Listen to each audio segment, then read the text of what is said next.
जय हिंद दोस्तों। आपके अपने परिवार द शिवा एकेडमी में मैं आप सभी का स्वागत करता हूं। दोस्तों, जीके जीएस की टॉप 30 प्रश्नों की सीरीज में आज पार्ट हम लोग 5 करेंगे। दोस्तों, इससे पहले 4 पार्ट हो चुका है। यदि आप लोगों ने उसे नहीं देखा है तो जाकर उसे पहले प्लेलिस्ट में देख लें।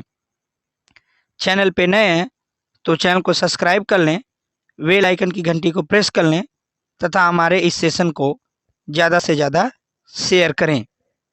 तो आइए दोस्तों, चलते हैं आज के अपने पहले प्रश्न पर। आज का हमारा पहला प्रश्न है, अदिश राशि है बल, आघूर्ण, ऊर्जा, संवेग, ये सभी। बताइए दोस्तों, इसमें से कौन अदिश राशि का एग्जाम्पल है? तो वह है दोस्तों ऊर्जा। ऊर्जा एक अदिश राशि होती है। बी इसका सही आंसर है। अगला प्रश्न, प्रश्न नंबर 2, निम्नलिखित में से कौन एक सदिश राशि नहीं है? प्रश्न है दोस्तों कि सदिश राशि नहीं है। वेग, संवेग, द्रव्यमान, कोणीय वेग। तो इसका सही जवाब है दोस्तों सी, द्रव्यमान एक सदिश राशि नहीं दोस्तों, बल्कि अदिश राशि होती है। क्या होती है? अदिश राशि होती है। आगे देखते हैं अगला प्रश्न, निम्नलिखित में से कौन वेक्टर मात्रक है? वेक्टर मात्रक बताना है, इसमें कौन है? तापमान, बल, चाल, ऊर्जा। तो वेक्टर जो मात्रक है दोस्तों वह है बल। बी इसका सही आंसर है। आगे देखते हैं अगला प्रश्न, प्रश्न नंबर 4, एम्पियर क्या नापने की इकाई है? प्रतिरोध, करंट, पावर, वोल्टेज। तो एम्पियर है दोस्तों जो नापने की इकाई है वह है करंट। बी इसका बिल्कुल सही आंसर है। आगे देखते हैं अगला प्रश्न, एसआई पद्धति में लेंस की शक्ति की इकाई क्या है? आप्टर, वाट, न्यूटन, डायोप्टर। तो एसआई पद्धति में लेंस की जो शक्ति की इकाई है मेरे दोस्तों वह है डायोप्टर। डी इसका सही आंसर है। आगे देखते हैं अगला प्रश्न। अगला प्रश्न है, विद्युत मात्रा की इकाई क्या है? वोल्ट, एम्पियर, वाट, ओम। तो विद्युत मात्रा की इकाई होती है दोस्तों जो होती है एम्पियर। बी इसका सही आंसर है। आगे देखते हैं अगला प्रश्न, खाद्य ऊर्जा को हम किस इकाई में माप सकते हैं? कैलोरी, अर्ग, जूल, इनमें से कोई नहीं। तो खाद्य ऊर्जा को हम दोस्तों कैलोरी में माप सकते हैं। ये इसका सही आंसर है। आगे देखते हैं अगला प्रश्न, मात्रकों की अंतर्राष्ट्रीय पद्धति कब लागू की गई?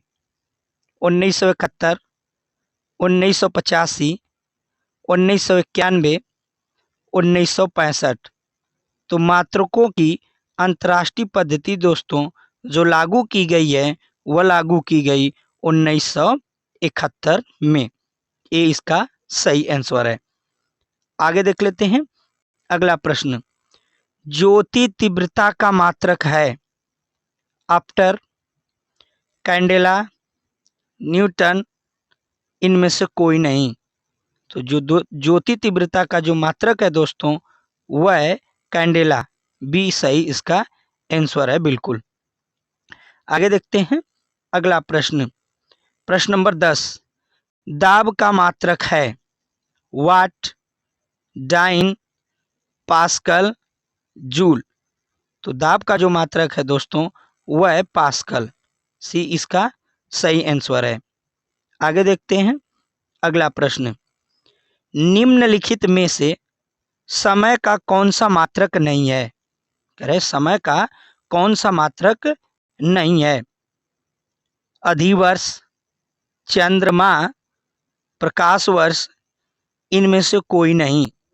तो जो समय का मात्रक नहीं है दोस्तों, वह है इसका प्रकाश वर्ष। प्रकाश वर्ष समय का मात्रक नहीं होता है।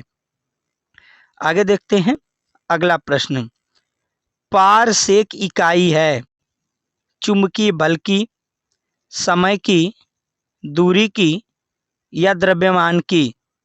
तो जो पारसेक इकाई है दोस्तों, वह है दूरी की इकाई। किसकी इकाई है? दूरी की इकाई है। सी सही है इसका। अगला प्रश्न। प्रकाश वर्ष इकाई है द्रव्यमान की, दूरी की, समय की, इनमें से कोई नहीं। तो प्रकाश वर्ष जो इकाई है दोस्तों, वह है दूरी की। किसकी इकाई है? दूरी की इकाई होती है प्रकाश वर्ष। अगला प्रश्न। कार्य का मात्रक है न्यूटन, जूल, एम्पियर, वाट। तो जो कार्य का मात्रक होता है दोस्तों, वह होता है जूल। बी इसका सही आंसर है। आगे देखते हैं अगला प्रश्न। इंसुलिन की खोज किसने की थी? Robert brown, Robert cook, whitening एवं बेस्ट, बैटिंग एवं क्रिक। तो इंसुलिन की खोज करने वाले हैं जो दोस्तों, वह हैं बैटिंग एवं बेस्ट ने। सी इसका सही जवाब है। आगे देखते हैं अगला प्रश्न। अमोनिया गैस बनाने की हाइबर विधि में किस उत्प्रेरक का प्रयोग किया जाता है? प्लैटिनम चूर्ण, निकिल, क्यूप्रिक क्लोराइड, लौह चूर्ण। तो अमोनिया गैस बनाने की हाइबर विधि में दोस्तों जो उत्प्रेरक होता है वह होता है लौह चूर्ण। डी इसका सही जवाब है। आगे देखते हैं अगला प्रश्न। कोशिका का अध्ययन कहलाता है फंगोलॉजी, एंथ्रोलॉजी, पोमोलॉजी, साइटोलॉजी। बताइए दोस्तों कि कोशिका का अध्ययन क्या कहलाता है? तो कोशिका का अध्ययन कहलाता है दोस्तों साइटोलॉजी। डी इसका सही जवाब है। आगे देखते हैं अगला प्रश्न। सर्वप्रथम जीवाणु का पता किसने लगाया था? Leeuwenhoek, Jonas Salk, Louis Pasteur, Edward Jenner. तो जीवाणु का सर्वप्रथम पता लगाने वाला जो वैज्ञानिक था मेरे दोस्तों, वह था ल्यूवेनहॉक। ए इसका बिल्कुल सही जवाब है। आगे देखते हैं अगला प्रश्न। निम्नलिखित में से किसकी वेदन क्षमता अधिक होती है? क्षमता नहीं दोस्तों, क्षमता। किसकी वेदन क्षमता सबसे अधिक होती है? बीटा किरणें, गामा किरणें, अल्फा किरणें या न्यूट्रॉन। तो वेदन जो क्षमता होती है दोस्तों, वो सबसे ज़्यादा गामा किरणें की होती है। अगला प्रश्न, प्रश्न नंबर 20। लाइसोसोम्स की खोज किसने की थी? William Harvey, CD. Dubey, Gregory Mendel, John Dalton. तो लाइसोसोम्स की खोज करने वाले हैं दोस्तों जो, वह हैं सी.डी. दुबे। भी इसका सही जवाब है। आगे देखते हैं अगला प्रश्न। श्रीहरिकोटा प्रक्षेपण केंद्र कहाँ स्थित है? प्रक्षेपण है दोस्तों, श्रीहरिकोटा परिक्षेपण नहीं, परीक्षण केंद्र कहाँ है? परीक्षण केंद्र कहाँ है? आंध्र प्रदेश, तारापुर, राजस्थान, खड़कवासला। बताइए दोस्तों श्रीहरिकोटा परीक्षण केंद्र कहाँ है? तो वह है दोस्तों आंध्र प्रदेश में। ये इसका सही आंसर है। आगे देखते हैं अगला प्रश्न। रक्त का दाब किस यंत्र से नापा जाता है? बताइए दोस्तों कि रक्त दाब किस यंत्र से मापा जाता है? Anemometer, sphygmomanometer, pyrometer, galvanometer. तो जो रक्त दाब है दोस्तों वह मापा जाता है स्फिग्मोमैनोमीटर से। ये इसका सही जवाब है। आगे देखते हैं अगला प्रश्न। एक औसत मानव रक्त 24 घंटे में कितनी मील बहता है? बताइए दोस्तों कि एक औसत मानव का रक्त 24 घंटे में कितनी मील बहता है? तो यह बहता है दोस्तों 16,80,000 मील बहता है। सी बिल्कुल इसका सही आंसर है। आगे देखते हैं अगला प्रश्न। पानी के अंदर ध्वनि सुनने का यंत्र कहलाता है? Hydrophone, ideophone, hydrometer, ideometer. तो पानी के अंदर ध्वनि सुनने का जो यंत्र होता है दोस्तों उसे कहते हैं हाइड्रोफोन। हाइड्रोफोने लिखा है, हाइड्रोफोन होगा दोस्तों। ये इसका सही आंसर है। आगे देखते हैं अगला प्रश्न। परमाणु ऊर्जा आयोग का गठन किसकी अध्यक्षता में किया गया था? प्रश्न यह नहीं है दोस्तों, प्रश्न इसका यह है कि परमाणु ऊर्जा आयोग का गठन कब किया गया? किसकी अध्यक्षता में नहीं दोस्तों, कब किया गया था? 13 मई 1974, 14 मार्च 1974, 15 अप्रैल 1974 में या 18 मई 1974 में। तो परमाणु ऊर्जा का गठन किया गया था दोस्तों, यह किया गया था 18 मई 1974 में। डी इसका सही है। आगे देख लेते हैं अगला प्रश्न। नेत्र रोग का चिकित्सक कहलाता है?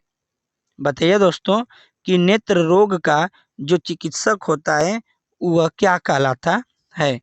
तो वह कहलाता है दोस्तों, बी इसका बिल्कुल सही है,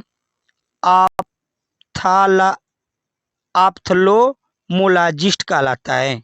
ऑप्थेल्मोलॉजिस्ट कहलाता है। आगे देख लेते हैं अगला प्रश्न, प्रश्न नंबर 27। जीवाश्म की आयु का निर्धारण किसके द्वारा होता है? यूरेनियम डेटिंग से, रेडियो कार्बन डेटिंग से, परमाणु डेटिंग से, इनमें से कोई नहीं। तो जीवाश्म आयु का जो निर्धारण होता है दोस्तों वह होता है रेडियो कार्बन डेटिंग से। बी इसका सही है। आगे देख लेते हैं अगला प्रश्न। औसत व्यक्ति दिन में लगभग हंसता है? कह रहे कि औसतन एक व्यक्ति दिन भर में कितनी बार हंसता है? 19 बार, 25 बार, 15 बार या डी 16 बार? तो एक व्यक्ति औसतन दिन में 15 बार हंसता है। सी इसका सही आंसर है। आगे देखते हैं अगला प्रश्न। पानी में हवा का बुलबुला किस तरह कार्य करता है? उत्तल दर्पण, अवतल तरंग, अवतल लेंस या उत्तल लेंस के भांति? तो पानी में जो हवा का बुलबुला होता है दोस्तों वह उत्तल लेंस के भांति कार्य करता है। डी बिल्कुल इसका सही जवाब है। आगे चलते हैं अगले प्रश्न पर, और आज का हमारा यह लास्ट प्रश्न होगा दोस्तों। और आप हमें लास्ट में कमेंट कर कर बताएंगे कि 30 में से आपने कितना सही किया। पॉजिट्रॉन किसका प्रतिकण है? बताइए दोस्तों कि पॉजिट्रॉन किसका प्रतिकण है? Neutron, electron, meson, proton? बताइए दोस्तों पॉजिट्रॉन किसका है? तो यह है दोस्तों प्रतिकण इलेक्ट्रॉन का। भी सही है इसका। तो यह रहे दोस्तों आज के हमारे टॉप 30 प्रश्न, और आपका स्कोर कितना रहा यह हमें जरूर कमेंट करके बताएंगे। सेशन को लाइक कर दें और ज़्यादा से ज़्यादा शेयर कर दें। दोस्तों मिलते हैं अगली वीडियो में, तब तक के लिए धन्यवाद। जय हिंद।